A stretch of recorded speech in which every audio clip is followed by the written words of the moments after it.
Welcome to the Fat Kids Corner. We are a subsidiary of the main podcast, American Forked, which you are familiar with because of the name, where we get together and we talk about all things Fat Kid and other stuff that you might be interested in, or at least stuff we're interested in and we like to share.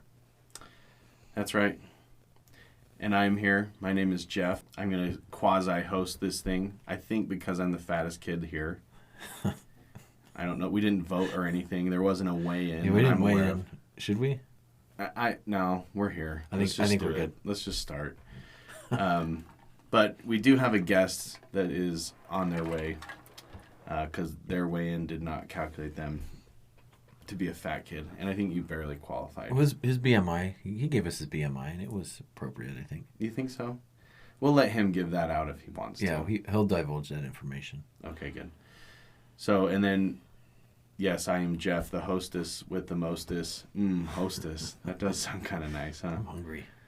I know I'm not a hostess, but... Cupcake. I'm talking about the cupcakes, yeah. And then with me is Jacob. Hello, Jake. Hey, Jeff. How was your week? My week was good. They go by faster and faster. The more mundane and monotonous it gets, it feels like it gets more. Isn't it funny? Faster. Like you start calculating, it used to be by, that afternoon, and then it turned into you calculate it by the day, and then by the week, and then by the month, and then quarter. Like, what are you up to now? Like, what do you plan out as things go? Well, work quarterly kind of works for me in the job that I have, but it's on a personal basis at home. On a personal basis, probably the weeks. Weeks? Yeah. Dude, I don't know if I'm older than you. I think you're older than me, technically, by birthday, but I think I'm calculating a little further out than that. Does that mean I'm closer to death, or... you don't... Yeah, you don't know. Your body knows that you're going to die sooner than Oh, great. Yes. Okay. Fat Kid Corner is going on a diet. But I'm calculating, like, closer into seasons now. Like... Really? Winter, summer, and it's getting very close to, like, planning out years. And when I say planning out, I don't mean, like, meticulously going over it, but, like, I have goals, and those goals involve a year or a whole season rather than, like, a week or a month or a day. You know what I mean? Things you want to accomplish in your life, kind of? Right, but I think that it's kind of, when I was in elementary school, it was, like, that hour, and then in high school, it was, like, that afternoon or morning, and then after high school it's like day by day, and then you start planning for the future. It's a week. I don't know. I calculate things probably somewhere around there, about like seasons to years at this point. Like, hey, in the winter time we'll deal with that. Yeah, I see what you're saying. I thought you were more referring to like what is a chunk of time for you? It's like days go by so fast. Okay, I can manage a week.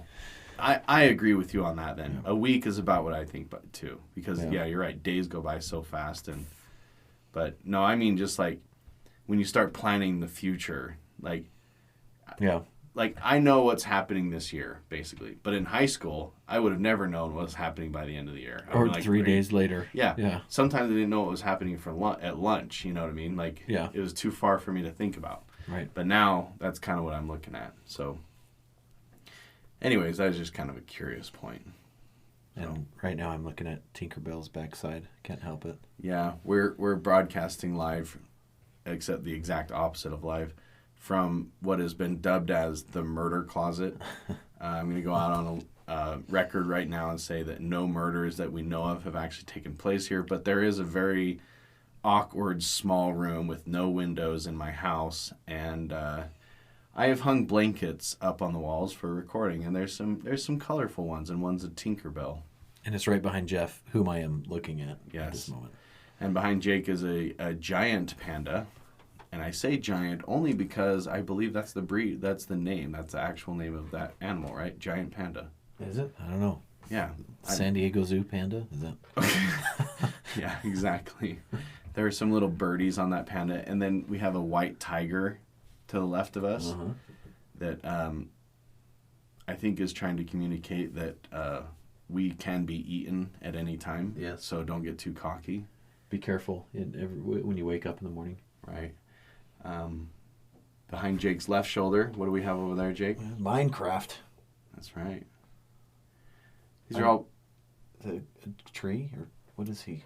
Oh. A big green dude.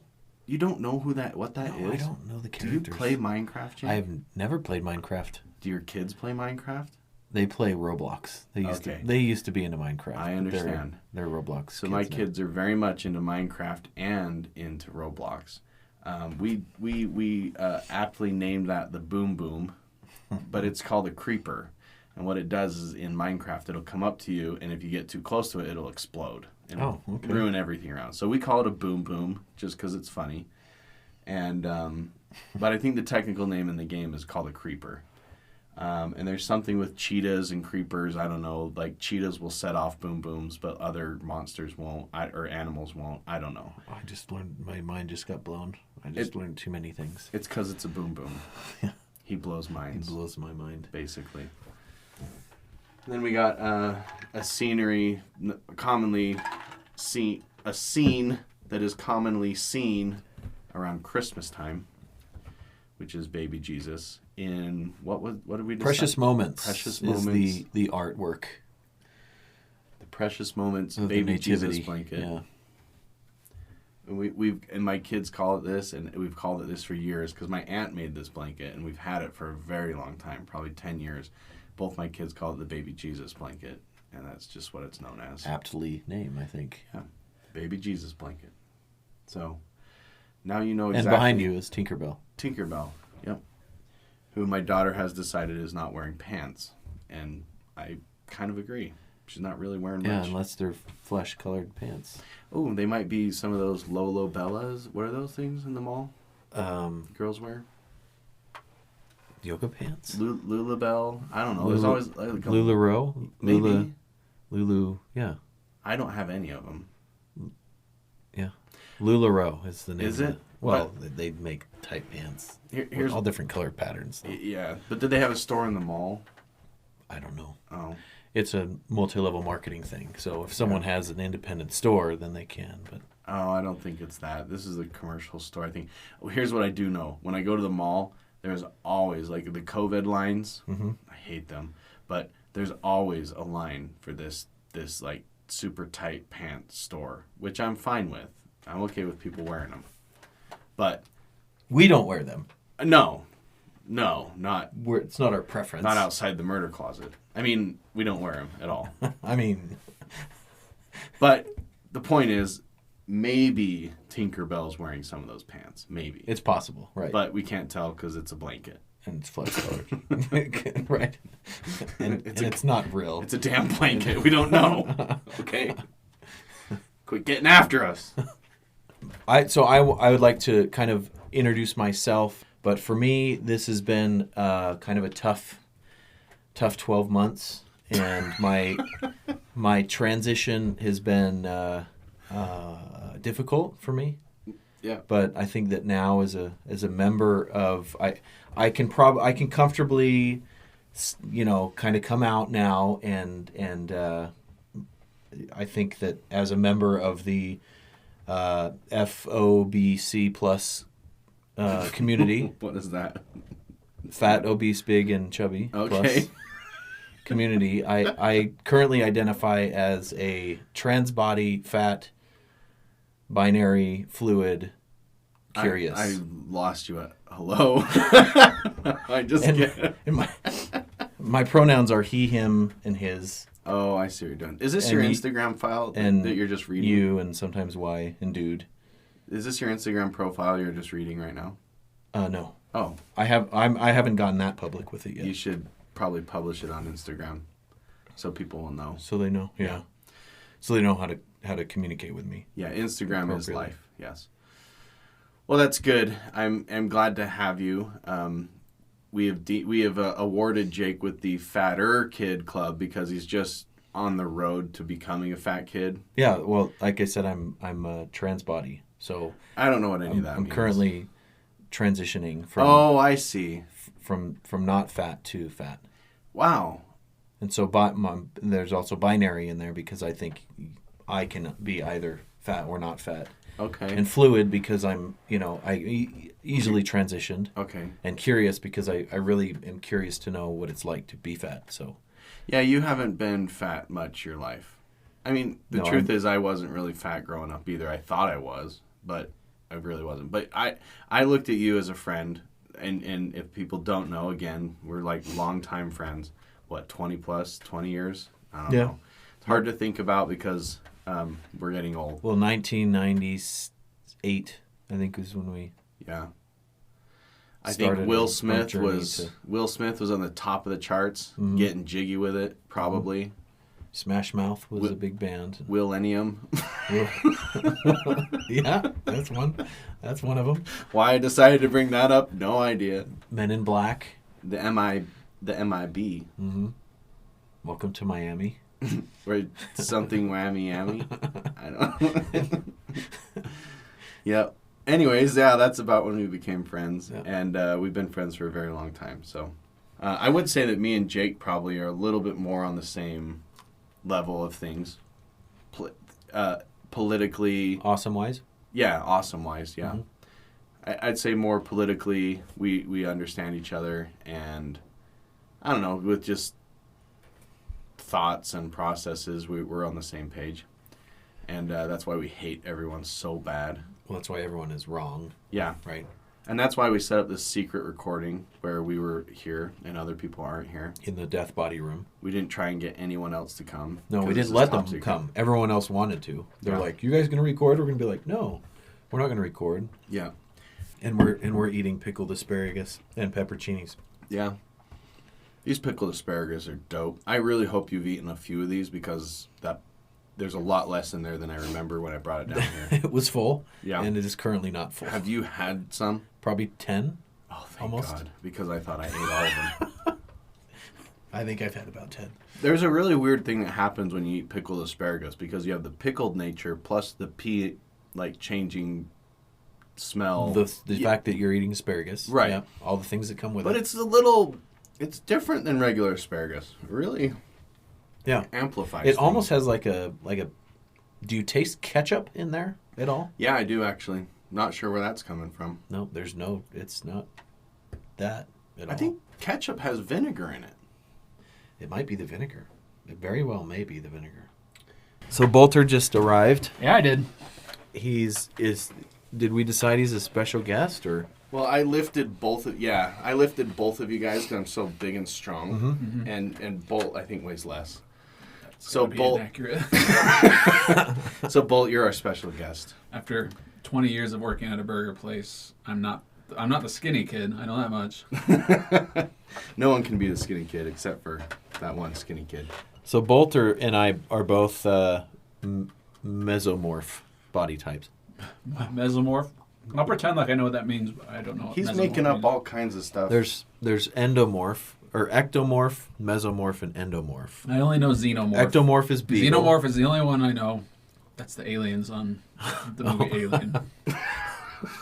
I didn't know what that was. Ectomorph is beagle, bony, known for being kind of scrawny, can't gain weight. Yeah. Ectomorph. So we can just call him Ecto? And then mesomorph is in the middle, the body type that is neither, thick-boned or bony. And then the endomorph is on the end of the spectrum, usually someone who has a hard time losing weight. And anyway. Oh, I thought that was called a hugeomorph. Bigomorph? Is a big old morph. I don't know. Those are all real terms. We can edit. I feel like you're making them up. It's the body type, official body type. Yeah, that's fine. So, body type me. What body type I is? You're a mesomorph. Yeah. Right in the middle. You're a sweetomorph. Does that because I have small hands and a big butt? Does that play into the mesomorph? It throws off things. Everybody thinks I have huge arms when they look at me from a distance because my hands are so small. Yeah. I just fold my arms like this. So they're like, oh, look how big his arms are. Oh, your arms look big when you do that. Yeah. Donald Trump. Mm-hmm. That's funny. All right, so Bolt, I'm glad to have you here. Yeah. Did you want to have a second to introduce yourself and how you fit into the Fat Kids Corner and then also the greater American Forked podcast crew. So as far as how I fit in, I'm not too fat, not too thin. So I'm very much a Goldilocks of the group. I'm staring at Jake and his ripped muscles, and he doesn't belong in here. Yep, my ripped muscles. Yep, he ripped them. He Ripped them right all out up. of my body. And then I'm also been dubbed as the walking Google machine of the American Forked podcast. I'm mostly convinced that that's just because you always have something to say. Oh, I make stuff up all the time, Okay, and it sounds awesome. Bolter's the one that talked about random information. He knew all about China building islands. I watch too much YouTube. I do, and I just get sucked into YouTube. That's my thing. The YouTube is suckable. A vortex. Is that a word? A vortex of information. Yeah, it's a vortex for sure. It is very suckable. Nope. That sounds bad. That didn't sound right. Yeah, when it came out of my mouth, It sounded a lot bad. worse than when it came out of your mouth. When it came out of my mouth, it was fine. Yeah. Well, to explain That is also what why she said. I'm here at the Fat Kid Corner is I did look up the Urban Dictionary of Fat Kid as a derogatory term, but it Probably says is. Well, it's not endearing. no. It is now. We will make it.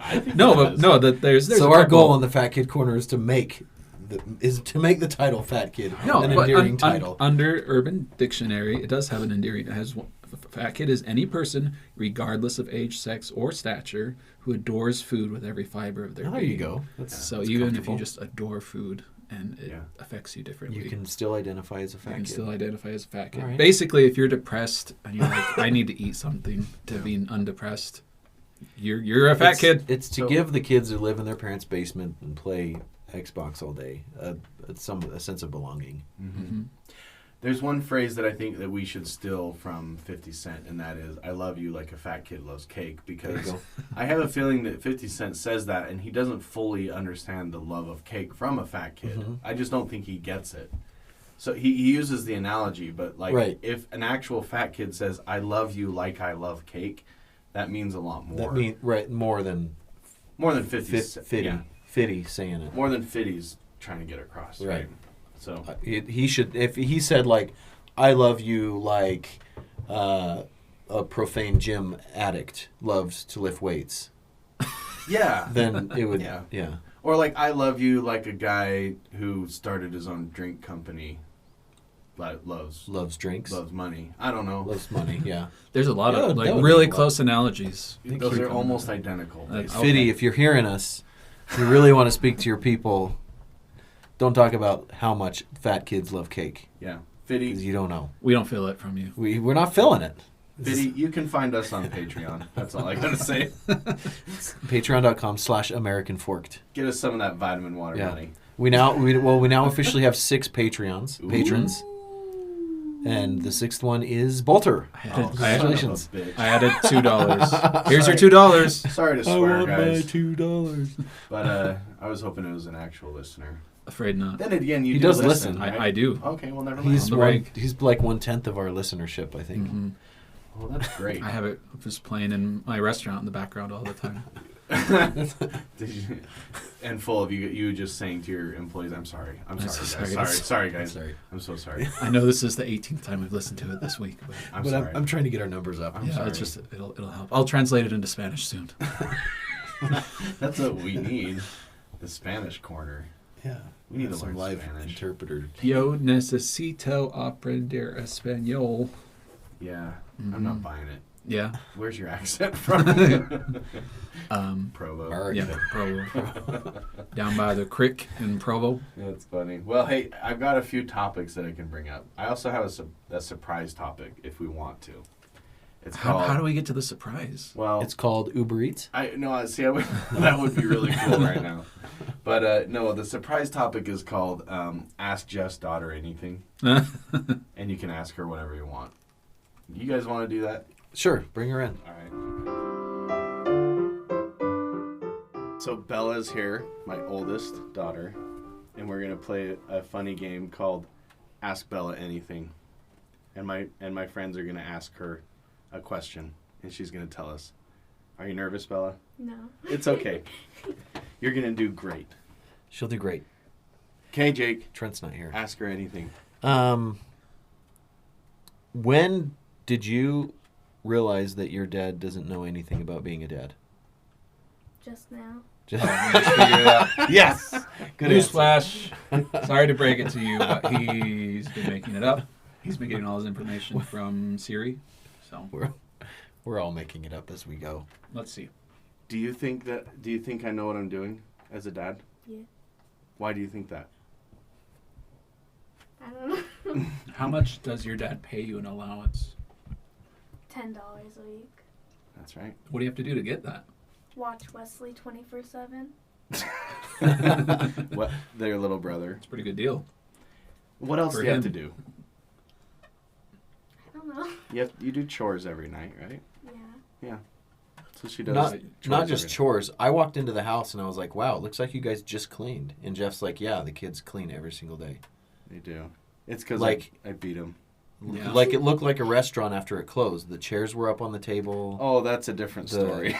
Yeah. You guys eat sitting on the table. We have to put the chairs on the table because my son The will mice. climb on the table and be crazy. So and we then put he him on falls the table. off on purpose, and then he does it again. Yeah, he falls. So But it was immaculate. It was super clean. Like you could smell. It just was comfortable when Yeah. you walked in. So How good many job. more siblings could you handle? 0. You're done? You're Yeah. out? It's not worth the $10 anymore? No. You'd have to up it to $50 if there was another baby in the house. My sister gets like $50 a week. Yeah. we do pay her more because she. 'Cause Legitimately she's babysits favorite the baby. child. Oh, favorite. And what I meant to say was she actually is our favorite kid, so we pay her more. Okay.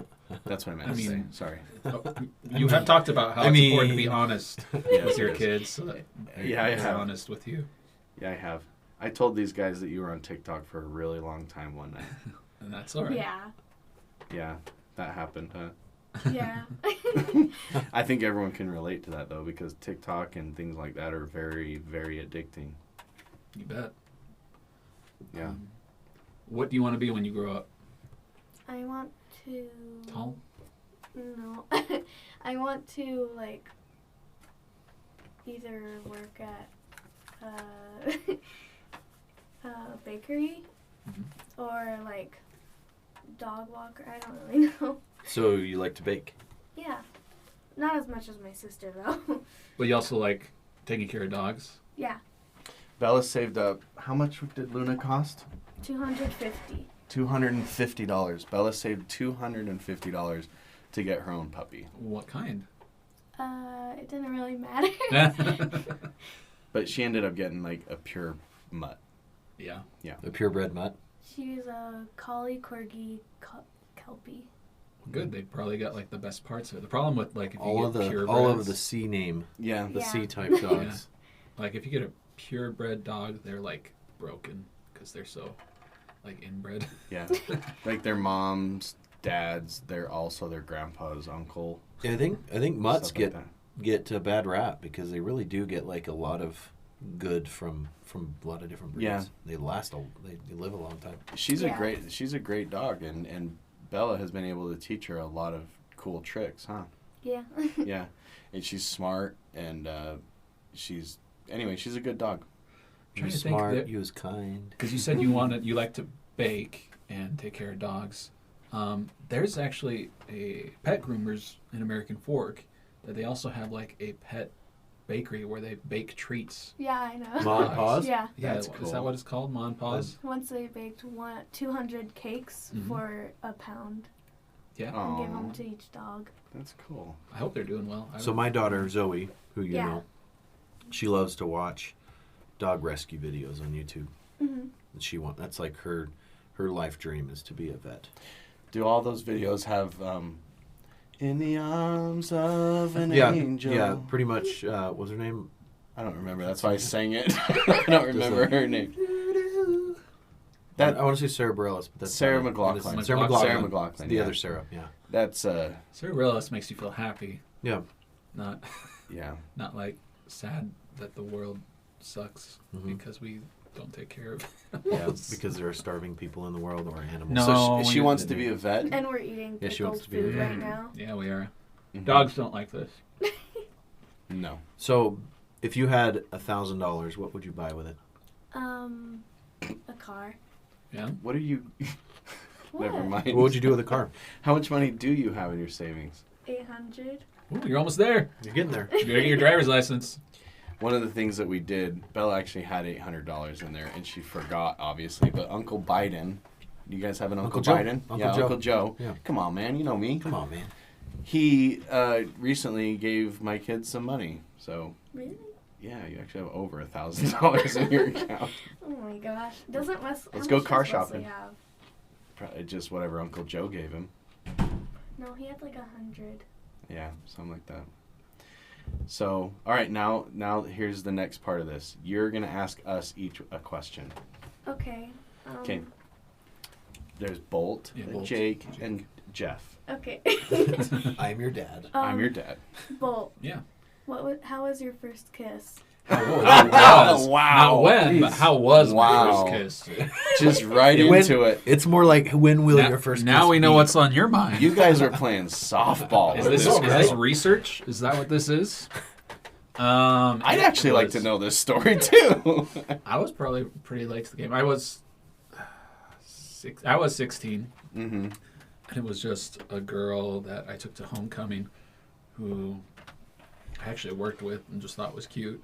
Yeah. And the date kind of sucked. Was it Taffa? Yeah. No. She's the human that shall not be named. Yeah, but we went on one date and we just go to the doorstep and I'm like, okay, well, see you at work. And she pulls me in and starts sucking on my face. And It wasn't was just wet. a little. Was it your mouth? No, it wasn't your just a little. forehead? It was a. Let's see what the inside of your lips tastes like. Oh man. Wow. So it First was, kiss. Yeah, first kiss got a little intense. I'm like, Just put a vacuum up to your Kiss mouth. Well, and a little see you later. Were Trent and Mike there too, and it was No. Amber? No, it wasn't Amber. No. It Wow. was a girl that I worked with, and Shall not be named. Come on. Did you keep working with her? yeah, well, after she quit like after a month, and Oh, I thought it was. I kept working there in hopes that I would kiss other people, and it just hasn't worked that? out And you yet. still work there. That's funny. No, but yeah, it was intense, but memorable. So That's funny. Was that a satisfactory answer? Sure. Okay. Dad, Yeah. what was your first favorite Disney movie? Oh my gosh, I got an easy one. Okay, first favorite. Wow, first favorite. You know, I didn't like Disney movies as much as other movies. Yeah. But I'm gonna answer your question, so I don't want to like. You have to change have the a other- favorite Disney movie, though. Well, yeah, I have so a favorite let's Disney. say at age 12. Yeah, Would you like say Yeah. at age old. 12? Like- What was your Gosh. favorite Disney movie at age 12? How about 18? I didn't. Oh, at 18. 18. Okay, You started now we're avoiding talking. Now we're talking because I think some good Disney started coming out. I honestly, I need to look at Disney movies. I Okay. don't think I could actually answer this. All right, question. so you got the Disney Little- Renaissance, which started with Little Mermaid, Beauty and the Beast, Aladdin, Oh, Lion I King. got it. It's Lion King. Lion King. Yeah. The reason why is because I was like perfect age. We went and saw that opening night. There's only a handful of movies I've seen opening night. We went and saw that opening night in Provo, Sierra Shell Were Theater. you dressed as a lion and sleep overnight? I dressed as a hyena. No, I'm just kidding. No, but we busted our patooties to be able to go see this thing at opening night. Because it was like $10 per ticket, which back Oh, then wow, was yeah. a lot. That That's was when- a lot. Yeah, tickets were probably like, if it was $6, Yeah. then that was, anyway. But me and my sisters and my little brother, we worked so hard to get tickets. Like we cleaned the whole house. We worked a whole weekend. My stepmom bought tickets for us, and then we ended up going to the Sierra Shell and watching it opening night, packed theater. It was great, and I loved it. It's actually a really great movie. Yeah. But Yeah. it has the saddest scene in the whole history of movies. Have you seen Bambi though? Yeah. It's pretty messed up. Both Yeah. Anna and Elsa's parents died, so Yeah. it wasn't just one. What They about both Well, died. Elsa and Anna are psychopaths, so I Oh, don't okay. care about what that. about was the latest Lion King a disappointment? I didn't like it much. The live action one? Is that what you're talking about? The live, yes, where Yeah. the lions really talked. Yeah. The real one. The Mhm. documentary one. Yeah, where the lions. should Yeah, have they had just a recorded out in the documentary. wild. Yeah. I didn't like it that much, to be honest with you. It was a like incredibly well done. Yeah, it was good. The animation was amazing, Unbelievable. Great. but it was nothing like the original. No, I don't think so. Especially, I felt like Scar's song was a disappointment. His Oh, talking yeah. song. His talking. Where I just didn't talk. know Scar could sing. Yeah, whole life. Okay. Should I say something deep or shallow? Yes. Deep. Okay. She's not joking around. I honestly am worried on a regular basis that I'm will live up until the end of my life having not reached my full potential as a father, as a potential business owner, and all the things that I want to do in my life. I feel like there may be it's gonna suck if I don't accomplish all the things that I really want to accomplish in my life. Are you hoping to be celestialized, like the blink of an eye? In the blink of an eye. In the blink of an eye. So if you don't attain that, then you failed. No, actually, I will have not failed if I transition in the blink of an eye. But Will you fail if you only got half of the things done? no, I feel like of all the things I want to get done, I know that if I accomplish half of those things, I will have gotten a lot done. I disagree. I don't think you will. Be- I think if you hit accomplish 50%, like school taught me That's that if you failing. don't get at least 70%, That's then, an F, then, Jake. then you didn't pass. So Wow. don't keep at it. I'll keep at it. You can do it. Keep See, working. my response to that is, Okay. Jake, Let's keep studying. if you need any help, I'm here for you. Thanks, Jeff. I want to help you attain all your goals. Why don't we do that by the time you're 40? And then you can just retire. How many years is that? I don't know. forget Just a how few old I years am. away. It's How like, old am I? unfortunately, it's only about 3 or 4 years away for us. Okay, let's start accomplishing stuff. Okay, let's get some But stuff done. with that said, the mere fact that I got married and had kids and they're still alive is like amazing. Yeah, that's valid. So That's valid. Okay, are these all Sweet. satisfactory answers? They're good answers I for have you? one more question for Okay, you. go ahead. What made you grow your beard? Well, I didn't like all my chins. Have you ever seen my chin? I've had a beard for many years, huh? Yeah, but Hey. whenever you shave it, you I look you like look I'm naked. 12. I look naked. I've had a beard for a long time. Okay. I've seen Jeff naked a lot then.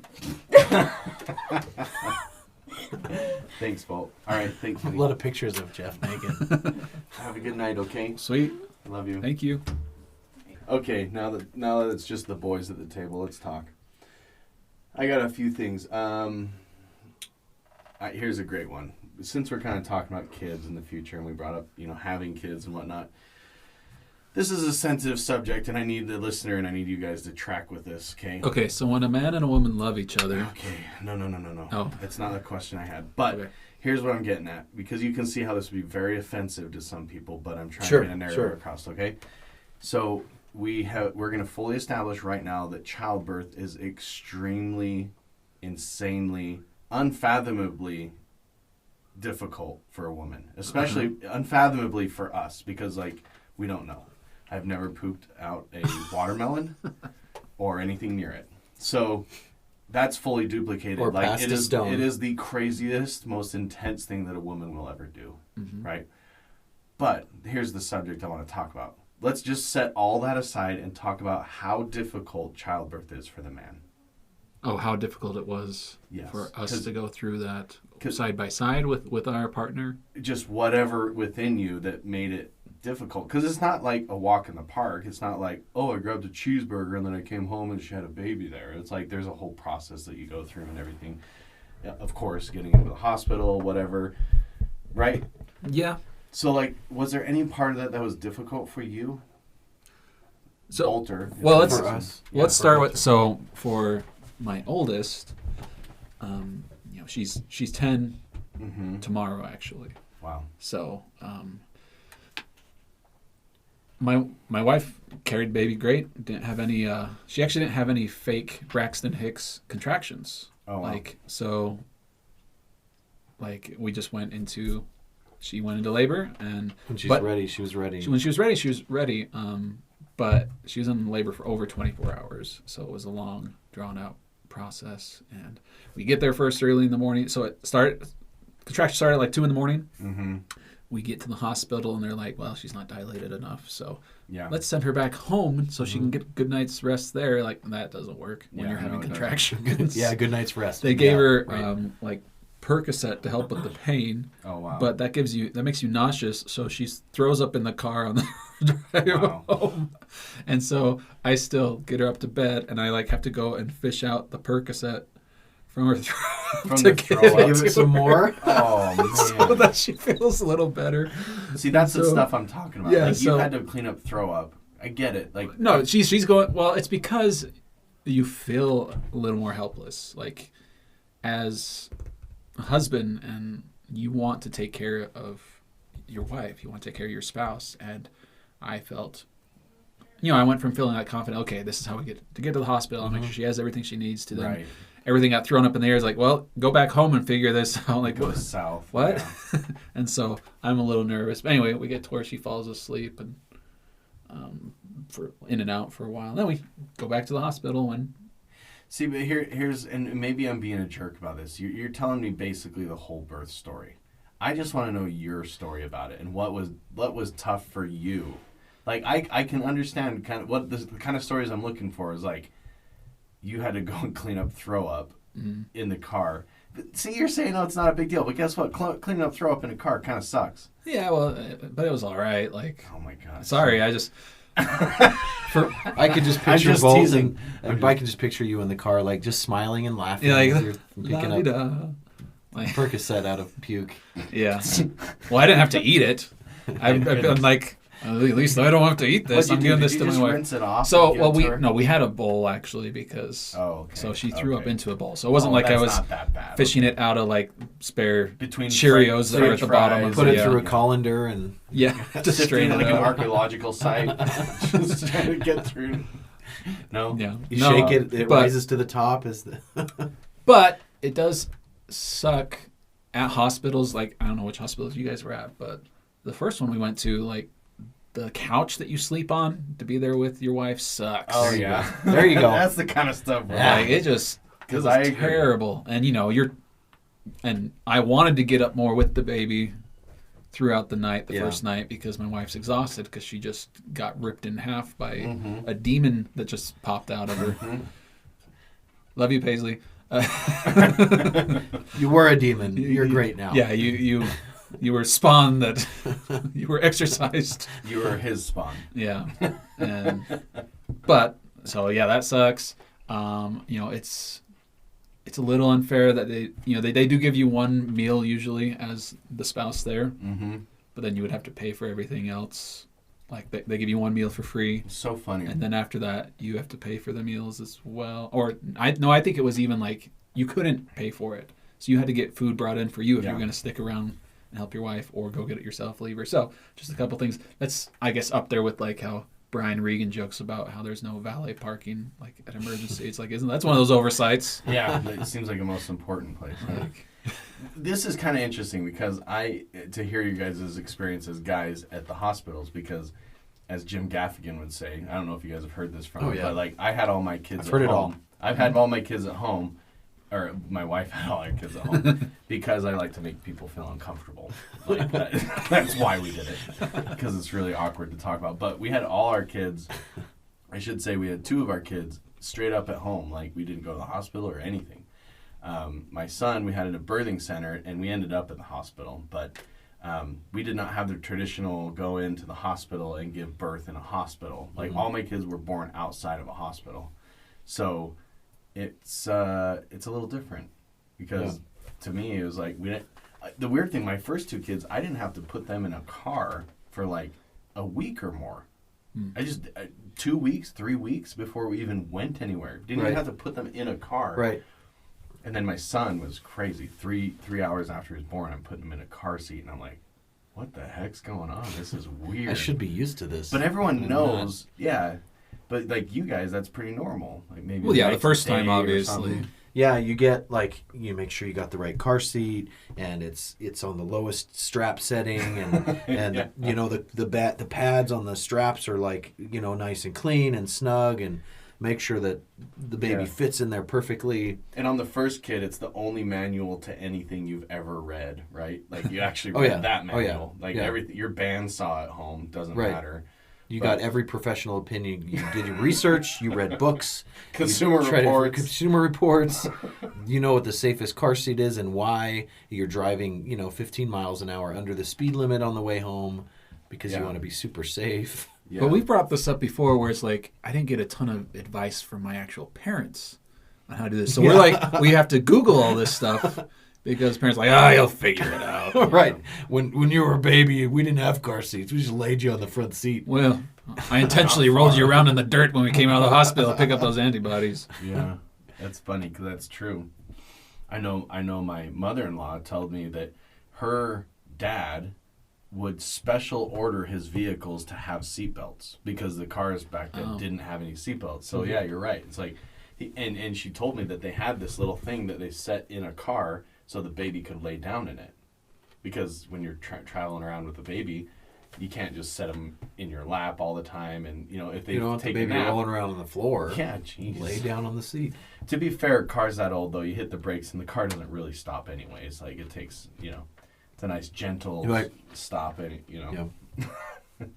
But anyways, did you have some experiences or what were some things that were like? I think it kind of goes in line with Bolt.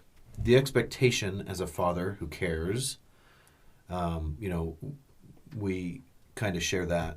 We weren't deadbeat fathers, but you have the expectation that you want to be 100% supportive. You want to be there every waking moment, and there's nothing worse than knowing that you are as close to helpless as possible. Mm-hmm. As you can be supportive, but you can only do so much. Your significant other, the mother of your child has to be the one to, if they're breastfeeding, they're the one that wakes up early. Yeah. And, you can wake up early and bring the baby to the mother, but there's not much you can do. You feel helpless, so helpless when you have babies. Mm-hmm. And, there's only so much you can do. Yeah, I think that is probably the worst part, actually. And I didn't think about this much before I brought up the topic of, like, here's going to be my answer. I was thinking of the jokey, funny things, like I had to clean up puke and it was terrible, Like, to me, that's funny. But the truth is, you're right. You guys both nailed it. Like, the worst part about it is that there is nothing you can do. Yeah. And you can't prepare for it either. I'm fully convinced, too, that the things they say you can do, like, help with this and breathing exercise or whatever, is really just to get you to do something so you're not just standing there like an idiot freaking out. You know what I mean? Like, the truth is, it's to keep you occupied. And I think that may be true or not. I don't know. Well, didn't Jim Gaffigan say, someone comes to him and says, how was it having the baby? And he says, it was the best 30 seconds of my life. Yeah. That's pretty much it. But, yeah, I mean, and you can't prepare for the feeling of helplessness. But, you just got to roll with it, I guess. And yeah. Well, here was the scariest part for me with the whole thing, because it was my first child, like I said, started at 2 a.m.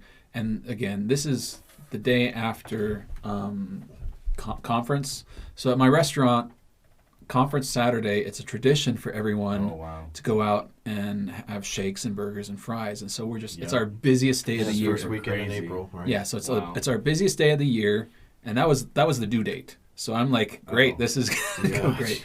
So made it through the shift, really busy, one of our busiest days. Get home, head hits the pillow. I'm asleep for about an hour, and then wife wakes me up. So I'm already going into this a little tired, and so go through the whole over 24 hours. It's not until the next day she's born. I haven't slept. My wife hasn't. So my wife is now sleeping. Yeah. And then they take you back as the father to go give the baby the first bath, right? Uh-huh. Did they do that with you, Jake? At the hospital? Yeah. I don't remember. I guess all 3 times at our hospital we've gone to, it's tradition or whatever that the nurse takes you with your newborn to give them their first bath, do a big checkup. Yeah. The first 2 were born in Baltimore. So they didn't care about you. It's a Trauma 1 center. It was It was a Jewish hospital, so they Yeah.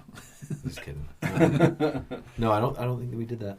So anyway, so they're supervising me on even the bath, and then they leave you alone with her, and I'm holding my newborn. She's falling asleep, and I'm about to fall asleep falling and asleep. drop my child on the Wow. ground. Yeah. So I'm just fighting it so much, and so that was nerve-wracking for me, was Yeah. to be holding on to this The new fatigue, baby, the exhaust, be fatigued. And I'm like, just helplessness. hold on long enough for them You're to take the just- child again. You're just running off shakes. That's the only thing keeping you awake. I'm just licking the residue of shakes off my arms. Oh, to keep, gosh. to keep Never my got to sugar shower. high. Yeah.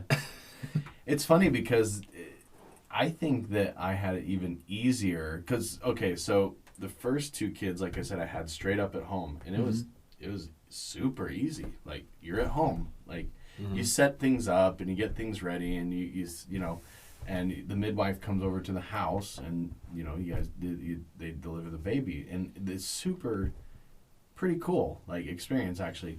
So with Wesley, there's this 8-year difference between the kids, right? Between my youngest and the middle Number 2 child. and number 3. Yeah, and with Wesley, we actually went somewhere.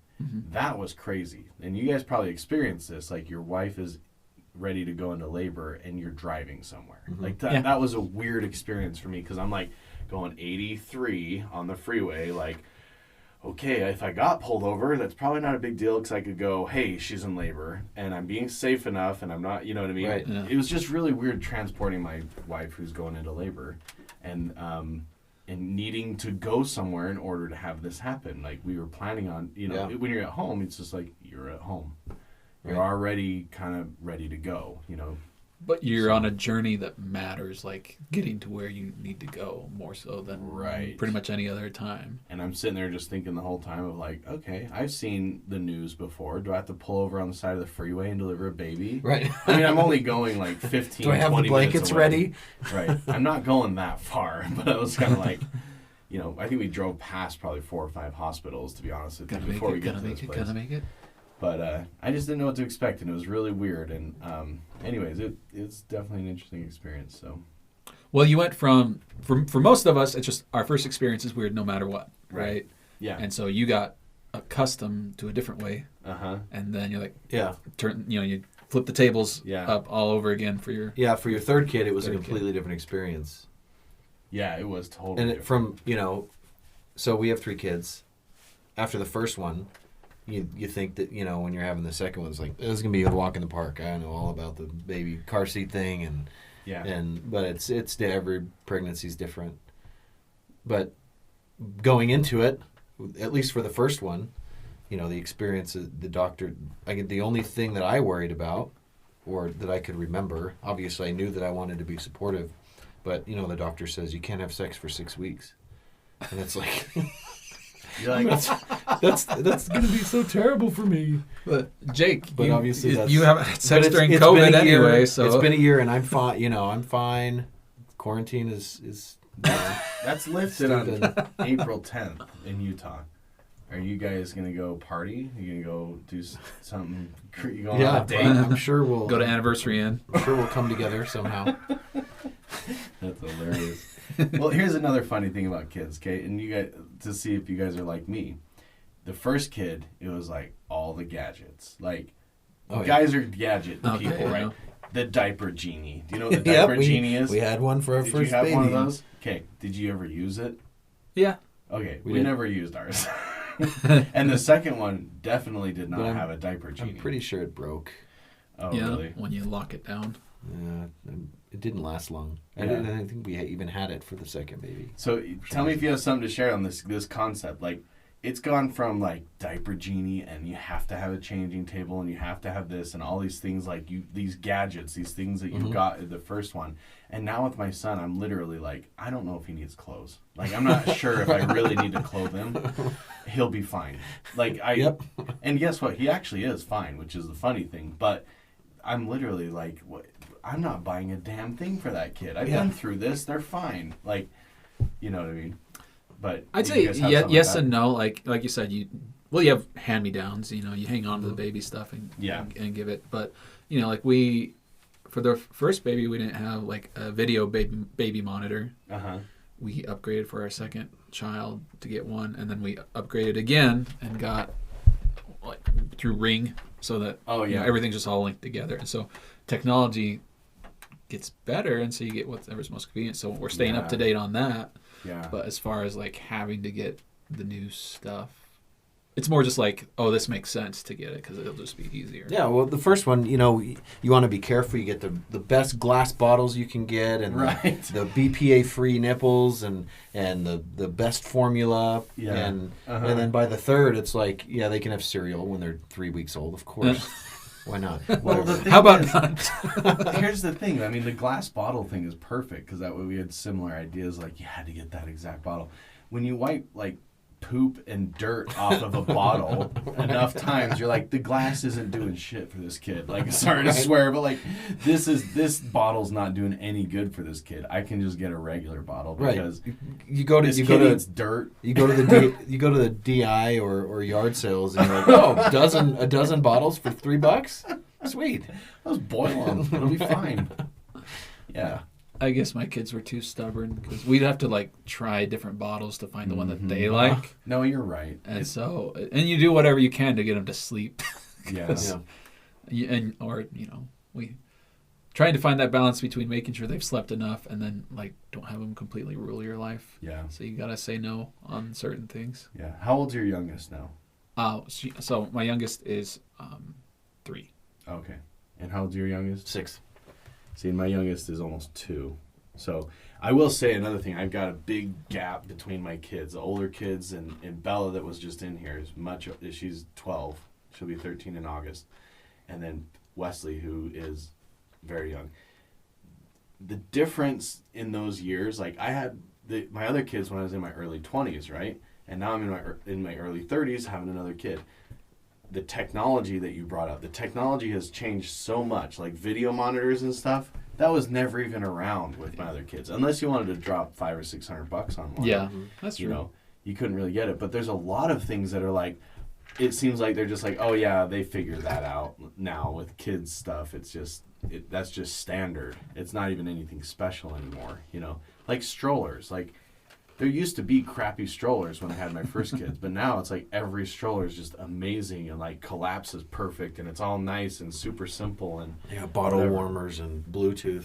Yeah, Bluetooth this and I don't even know. The technology's definitely changed with kids. It's interesting. Yeah, so you're right. Okay, well that's fun. And now my kids don't even wear seat belts. What? What? Just kidding. Oh, I was like, I tell them to put their seatbelts on. Do you do? And they listen all the time. Do you do the whole thing where like, oh, the engine doesn't start unless your seatbelts are on? No, it's more like, put on your freaking seatbelts. We're halfway there. We make it a game. Whoever gets their seatbelt on first wins. That's fair. Oh, that works. So that's worked out well because our girls are so competitive. I showed my kids the red curb and just. The red curb? Oh, isn't that on red asphalt? Is that what it's called? Red asphalt pavement or something? Yeah, something where it's just shows all that you would watch in driver's ed. With all the terrible car accidents. It's like from the 70s, so it's even scarier. Right. Yeah, I just watched that with my kids. They tend to put their seatbelts on after that.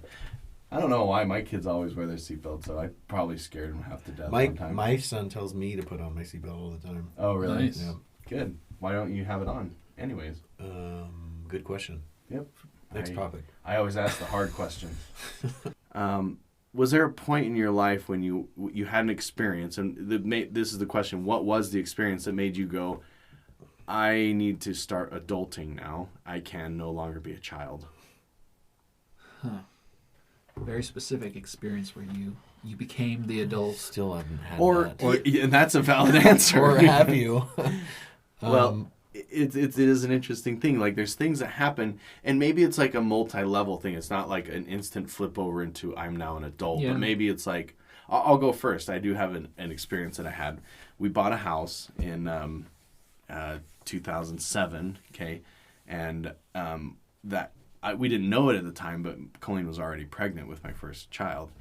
And we moved in the winter, and we had the baby in August. That was Bella.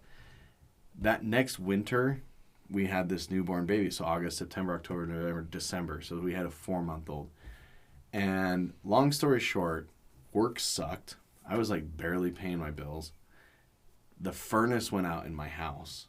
I had no furnace. And this was over the holidays. So not only could I not afford to fix the furnace right away, but my insurance company and stuff, and like it was impossible to get anything done. I literally went to Home Depot and bought a bunch of space heaters just to make sure my stuff wouldn't freeze. And I think we spent a few nights in a hotel, like because our house was like frozen and we couldn't like comfortably live there. I placed an ad on KSL asking for firewood because I didn't know, and I literally had to type this thing out that was basically, I am screwed. I have a newborn baby. My heater just went out. I want to have Christmas in my home, but I can't.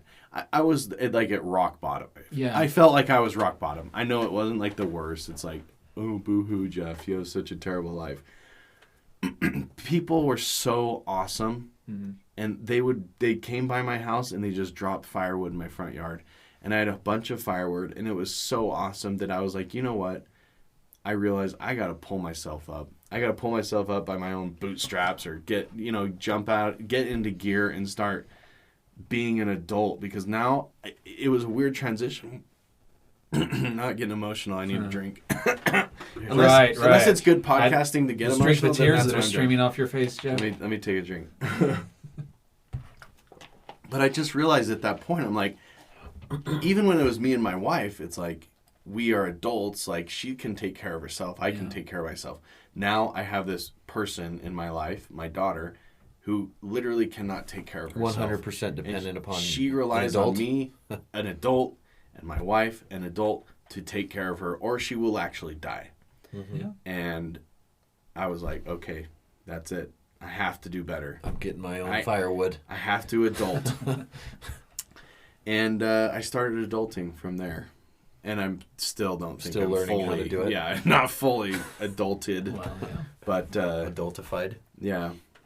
So, but anyway, that was like an experience that I have where I was like, God, I really need to flip into gear. And they don't have to always be bad. I'm sure there's some good experiences that happen too, where it's like, now I need to start adulting.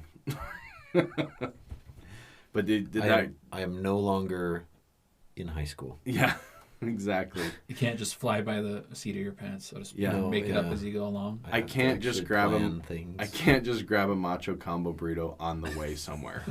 I have to plan for this stuff. Did you guys have any experience? Is so freaking good. I know they still are. It is a good one. It's like the best $5 ever. Yeah, it is great. Del Taco, macho combo burrito. This hour is brought to you by Del Taco. Del Taco. I wish it was. First thing that came to mind for me was when I served my mission, probably. Mm-hmm. Because So where did you serve your mission? I served my mission in South Korea, the Daejeon mission. Is that just south of North Korea? That is south of North. Okay. It is checking. north of the sea. Tangentially.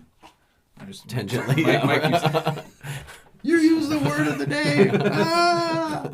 Okay, you were in South Korea. South Korea on my mission, 2003, and I hadn't gone to college, and so I basically went from living at my parents' house after high school to living more or less on my own. You know, you have a roommate who's your companion, or two other companions. You know, a couple other companionships with you. But, you know, you got to buy your own food. You have to make sure that you have enough money budgeted for the week. And there's a lot of adulting things that come with being a missionary in order to be like a successful missionary. And then on top of it, your responsibilities are like 100% not yourself. And so I learned what it was like to take care of, you know, other people's spiritual progression, and as a priority. As a priority above myself. Yeah. Other, you know, I obviously you need to that's only if you're put on your missionary. own. Right. Every missionary is different. Story. Oh, okay. Jake was a good missionary. Obviously, you put on your own oxygen mask first, but for the most part. I call it the oxygen mask. That's a theory. life analogy. You need Put to- on your mask first. So Yeah, you were messed up you gotta- first when you first got to your mission. You had Well, to- I mean, you got to take care of yourself. Uh-huh. And make sure you are your best self, so that you can show up for other people. But yeah, definitely the mission. That's cool. 2 years of giving yourself to other people on a daily basis is. Was there a specific time or a specific event that happened when you're like, wow, I need to give myself to other people before me, or anything like that? Probably when I got to Korea from the missionary training center. Mm-hmm. Because they call it the MTC. At the MTC, your meals are structured, your learning environment is structured, classroom, and You're kind of your inserted your into bedtime, a system yeah. that's already in place Yeah. and already functioning. There are rules from sun up to sundown, and you follow Yeah. those rules, and they get you used to doing missionary work for the most part. But as soon as you get to Korea, it's like you're not on top of learning a foreign language. It's like the wild, wild east. yeah. Careful. You can't refer to regions of the world without being I'm sorry. offensive to somebody. Okay. well, It was just a play on Will Smith's movies. We talked about Will Smith at the beginning. oh, I missed that part. Yeah. Well, that's cool. But so when you actually got there, was there something that happened when you got to South Korea that was like, oh my gosh? Or is it just being there? I can imagine that Was would it be being shocking. that close to North Korea? I felt like I was going to be bombed Having missiles aimed right at you at all times. at all times. I did meet some North Koreans on my mission Yeah. Wow. who had. I have a friend in North Korea. I asked him how things are going. He said, I can't complain. Oh, That was a terrible joke. You're that welcome. I literally should can't. not have laughed that I literally much. can't complain. That's hilarious. Well no, done. I don't know anybody in North Korea. Okay.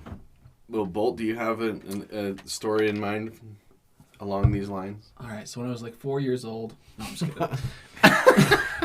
I was going through my taxes. I raised my siblings by myself. I heard a child crying outside, and I woke up in the middle of the night, and It was an orphan. I had to suckle him, Oh, God. and from that moment on, I became a woman. probably, well, there's two different things, and one happened my first semester in college. I was the only one that went to college like at first. Like everybody else graduated. Some people were getting ready for a mission. Other people just went right into work, and I was the only one who started college like an idiot. Well, some of them moved out like they were going to college and just played, Yeah. but they didn't go to college. Halo. They were- Yeah. Halo. So, I graduated from high school with like a 3.8 GPA. I was doing pretty good. And then I get to college and wasn't focused because I just wanted to hang out. And Yeah. I didn't do the homework like ever. So Like, what's that? my first and only like my semester at UVSC. Utah Valley State High School. Yeah, UVSUC. You very sucky college. They're a great college now, though. They're good. I mean, I think they always have been. Once they actually. became UVU, once they're UVU, They've done pretty good. They upped Okay. their game, but yeah, I got like a 1.8 GPA my first, Ooh, and so that's that just killed it. 3.8 That's a to dive. 1.8? Yep, and so Were you grounded? well, when I got the Grounded himself. when I because got it he's all now back, an adult. and I was on probation. Uh-huh. Like I had to go take classes in order to sign up for the next semester to show like this is what happens when you suck. Like, and so at that point, I'm like, well, I actually need to, because I guess high school for me was so much easier. It's a big leap where you have someone in high school. It's helping you through stuff, and if you screw up, you can go to the teacher and get extra credit and just Yeah. kind of make it up. It's not as similar in college unless Yep. you're really engaged and you introduce yourself to the professor and so on and so forth. So coming from someone who's never been to college, here's a Mm-hmm. question.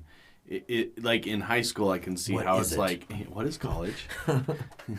No, but in high school, I can see that it's like a system like that you basically need to do. Yeah. And so like certain things are in place, like if you miss class, they're going to call your parents, and like they kind of keep you in the system. Where college, it's kind of like, here's my tuition money. If you don't show up to class, we don't actually give a crap. And Yeah. it depends on the college. So UVSC, it was very much that way. It's like, you didn't show up, well, we got your money, bro. Which is, I mean, it makes sense. And as a like, business, it's fine. Like that's Right. that's their right to do. I ended up getting my degree in physics education through Western Governors University, which is online, and they actually were more on top of. You have to report every single week to a counselor about what you did, Right. and then each course has its own counselor who follows up on you. So you're just then you have someone keeping tabs on you, and so I was far more motivated than Yeah. when I was. Because part of going to high school before was you also get to hang out with your friends. You Right. make friends in classes, and you're all going to be able to hang out after. And you can do that in college, but instead of it being, a few hundred people that you're trying to socialize with, it's thousands and thousands. So the likelihood of you having multiple classes with someone, unless Right. you're in like The nursing same- program yeah, or the something same, like that, major. Right. then it's just how it works. So the social aspect of it was I was like trying to get the hell out of college so I can go and hang out with you guys. Oh, that's funny. So taking those classes after you got a 1.8 GPA made you realize maybe I should need to dedicate myself. maybe I should burn my Superman underwear and get some real whitey tighties or like what? Yeah, I mean, Well, but that was not for me don't just go to that kick it far. up. I shouldn't burn those. Go burn your Superman pajamas or your Superman Well, underwear. first off, they were Thundercat. So That's awesome. No, but like, what was going through your head when that happened? I hope my parents don't find out. Oh, really?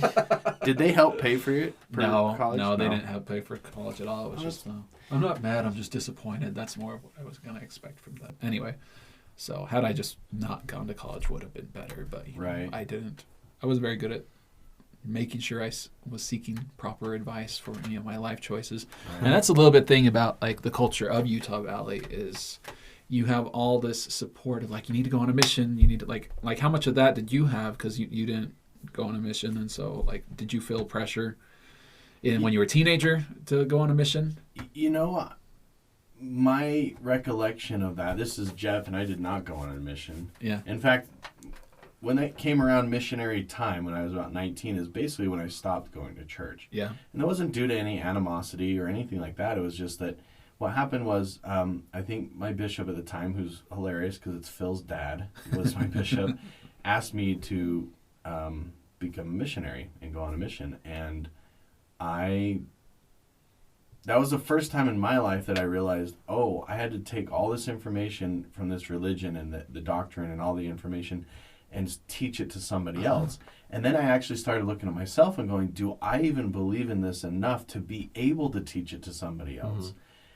That was actually probably the first time I ever really looked at the doctrine for myself. And it wasn't even like I found fault in it. I felt like I couldn't ethically go out and teach people something that I didn't even necessarily believe in fully. The analogy, like you thought you should have had to. But here's the thing I want to make sure to point it out. It's not because I thought it was wrong. I just didn't even know most of it. I was just like, this is something I do because my family does, and all my friends are at church, and the Boy Scouts are at church, and I just come here, and it's cool, and I like it, and it's like good teachings and stuff, but I never really looked at it to a point where I could actually imbue or emanate that Sure. communication to people. Yeah, one of the analogies that like one guy that I knew that left the church, he's like, I like eating McDonald's food, but when we reached the point where like I had to work at McDonald's, I wasn't ready to do it. So that's what it felt like when same thing, like right when he was getting ready to go on a mission, he's like, it was like I had to go and make the McDonald's food, and I wasn't willing to do that. Right. That is such a funny analogy because that's kind of how I was. And honestly, even to this day, like I respect the Mormon religion and I love it because I feel like if I didn't grow up Mormon, I would have definitely been in a world of hurt as just an individual. Like I would have gotten more into, drugs and sex and gotten very distracted on things that I don't think that kids that age need to be distracted with. And so I'm very grateful for that, honestly, very, very grateful. So anyway, so it's just kind of a unique thing. But to answer your question, I'm not trying to avoid the question. No. I got very, very little pushback and pressure to go on a mission. Because I think my family, too, is very all over the place. Some of them didn't go to church at all. Some of them, they were just like... So it wasn't even really within my family unit Some of to them really... went to jail. Yeah, some went to jail. Some worked in the prison. It's just, it was all over the place. And, so there wasn't a lot of internal, like, well, your brother did it and you did. Yeah. My older brother did actually go on a mission, my stepbrother. Where'd he go? He went to Portland. Nice. Yeah. And that was cool. But he was also a lot older than me, too. So he was back from his mission before I even, got through high school. So anyways, that was kind of my story with it. But I guess I was just bringing it up because, like, for anybody who doesn't live in Utah Valley, I want to express, a little bit of what the culture is like. Like, the majority in Utah Valley are Mormon, and at least for us growing up, there's this expectation, you're a good Mormon boy, you're supposed to do this, you're supposed to do that. And, it did reach the point eventually where, like, if you didn't do it, then people don't bug you per se. But they try to keep you on the course that you're supposed to be on. So like when you get back from your mission, it's like, okay, when are you going to get married? Right. And then once you're married, okay, when are you going to have kids? And you gotta. There's definitely a mold that you feel the need to fit into when you're from Utah Valley. Yeah. And so, for me, I should have just focused on going on a mission rather than college. Interjecting that in. Yeah. But like, I feel other places it's so much emphasis on going in college and doing good there, and I don't think there is as much of that. It's not until you come back from your mission that they're like, okay, now you're supposed to go to college and do something with your life. It is interesting. So it's delayed 2 years as opposed to what probably most of the United States is like. Yeah. Not that this is the most important subject, but it is part of the subject. This is one of the theories as to why the BYU football team is so good. And I'm not joking. I heard this because all the college students, like you're 2 years older than the other college students, and so mentally they're a little bit more developed, a little bit more mature, and they're able to step into the game and do very well because all of them basically go on a mission after high school and then come back from their mission and start playing college football, where the other guys started playing 2 years earlier, you know what I mean? And they're just young and a little bit less with it. So the BYU football team has done very well. And it also helps to have a defensive line that is all Polynesians. Yeah right. Because that's where they when recruit. you have the heaviest defensive line in the big guys. Yeah, you're like, it's a good thing this shirt is a size 16X because that's the only way we can fit your last name on this jersey. Fola Hola Hootie. I love the Polynesians, though. They're great. But there's a lot of them on the BYU football team, that's true. You bet. So my brother, he served his mission in Tonga, so he still speaks it all right. But yeah, he wore I can't remember what they're called, but like on his mission, he wore the dress or whatever. Lava. Yeah, lava. Yeah, well, it's called something else, but baklava. Yeah, it's called the baklava. The baklava lava. Maybe they call it lava in Philippines because my brother had one there. Maybe because he had some lava. Yeah, no, the lava means like that's very long. Really? There's a funny story with that one about the Philippines. I had a companion who so the thing about being in the Philippines is it's tropical, and so it's fine. No. And so there's some interesting diseases and rashes that you get. Crotch rot is one of those. Crotch rocket? Crotch rot. Like a motorcycle?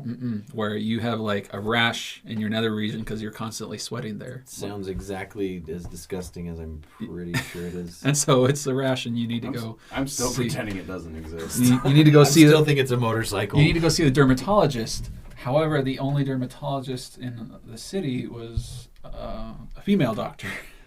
And so, now he's a tall guy. He was like 7 foot. And so the doctor was a tall guy? Yeah, exactly.